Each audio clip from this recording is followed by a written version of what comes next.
जनकपुरमा बिहीबारदेखि जनकपुर साहित्य महोत्सवको 6औं संस्करण सुरु हुँदैछ। जनकपुरको राम मन्दिर पार्कमा 3 दिनसम्म चल्ने महोत्सवको थीम हो धरातल, संस्कृति र संस्कारको उत्सव। महोत्सवमा प्यानल डिस्कसन सेसनका लागि मिथिला चित्रकला कुँदिएको कलात्मक स्टेज तयार पारिएको छ भने स्टेजमा खरको छाना पनि राखिएको छ। साहित्यिक, सांस्कृतिक र सामाजिक चेतनाका लागि आयोजना गरिने जनकपुर साहित्य महोत्सवमा 14वटा प्यानल डिस्कसन र 3वटा वक्तव्य समेटिएको छ।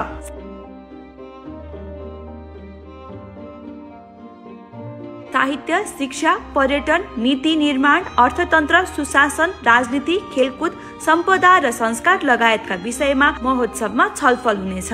महोत्सवको उद्घाटनमा जनकपुरका 10 विद्यालयका 60 विद्यार्थीले एकैसाथ जनकपुर शहरको एन्थम "ये छी हमार जनकपुर" गीतमा कोरस प्रस्तुति गर्नेछन्।